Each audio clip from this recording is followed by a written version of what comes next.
Hey all, Hiba here. Today is Amalfi Day, and it's actually quite a good cruiser. I really like it. But I'm using Soundwave Agile build here with Takao and Baltimore as inspirations. And on the ship, I have the standard Agile setup here with double rudder, pretty much. If we just have a look at the loadout here, with this build you get 3 smokes, 4 planes, and 3 heals, which is really nice. And look at this maneuverability here, 96. One of the absolute highest you can get on a cruiser. And you can get it even higher if you spec into speed, because it counts for more than rudder. And I think you can probably hit 98 actually if you put 2 speed inspirations on this ship here. Don't forget to subscribe first and foremost, and like and share, and of course comment. So unfortunately I missed out on the first 5 minutes of this battle here. It was actually a bit of a shame because it was really action packed and lots of fun. As you can see, we took the C cap, and I had plenty of backup. You can see I pretty much have the whole blue team over there. So it was quite quick and easy, really. I'm using my smoke here because I got spotted to just cross at least a part of this very exposed open water here, because I don't want to have to spend time wiggling my way around incoming fire. I want to get over to the other side of the map as quickly as possible. And the rolling smoke on these Italian cruisers is just so handy.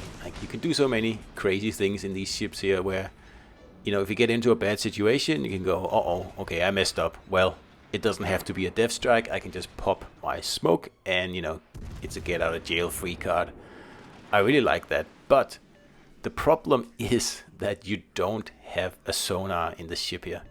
So as a proactive destroyer hunter, it's not the best if you ask me, unfortunately. But the tier 6 premium Gorizia, it has a sonar and it has rolling smoke, but the reload is very, very long. It's still 15 seconds, while on Amalfi here I believe it's about 13. There's still a long reload.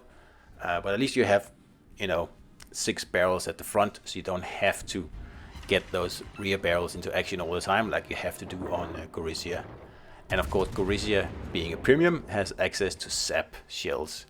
Now I think it's just a matter of time before the Tech Tree Italians will get access to sap as well, and that will make Amalfi even better, really. I'm actually quite looking forward to that. And with tier 8 incoming, there should be, I'm guessing, a tier 8 Italian cruiser joining the game soon. And look, I don't think it's going to be Venezia. I think that's going to be the legendary version, or the legendary ship in that cruiser line. But I think there will be something pretty good coming, because I like Amalfi. It just needs the last little oomph to be awesome, But it's a quirky ship with a quirky, smoke generator that you can use in many fun situations. So it's definitely not a bad ship. It's just the ship that takes a bit of getting used to, I think. And works with a multitude of playstyles, pretty much anything you can throw at it, really. But I like an agile build on these Italian cruisers here, because they are so agile already. I mean, Amalfi goes 42 knots, and that's without a speed boost, because it doesn't have one. And that's also why the agility on it is so high. It was 96, as you saw in the beginning.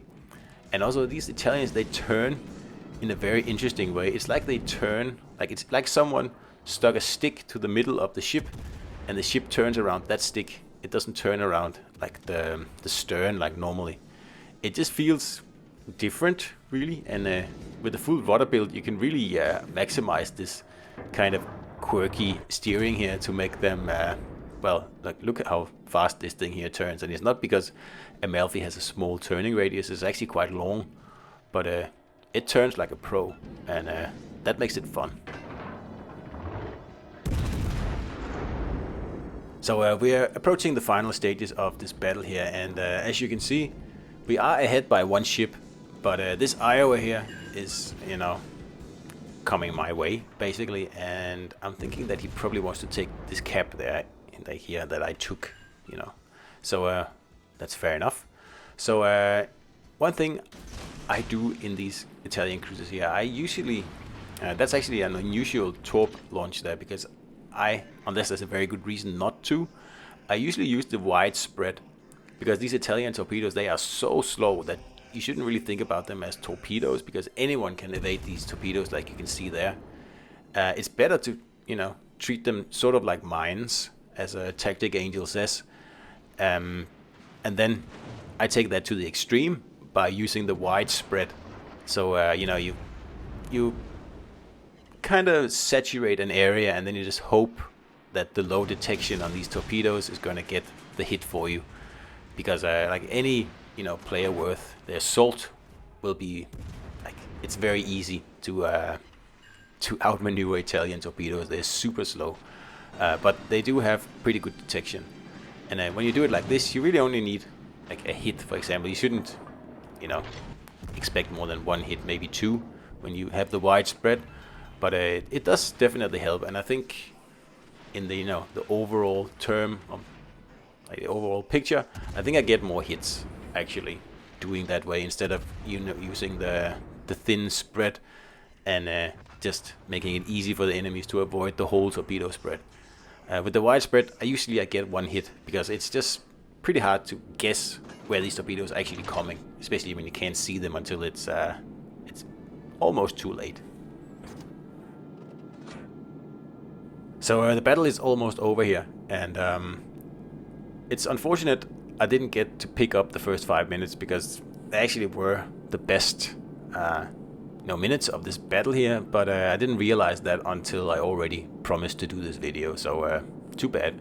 But anyway, as you can see, we've done pretty well. 3 kills, 135, and high caliber and Confederate. So it was also a very fun battle, and that's another thing with Amalfi. Usually the battles in the ship are fun. Doesn't really matter if you win or lose, which is, the point of a game in my world anyway.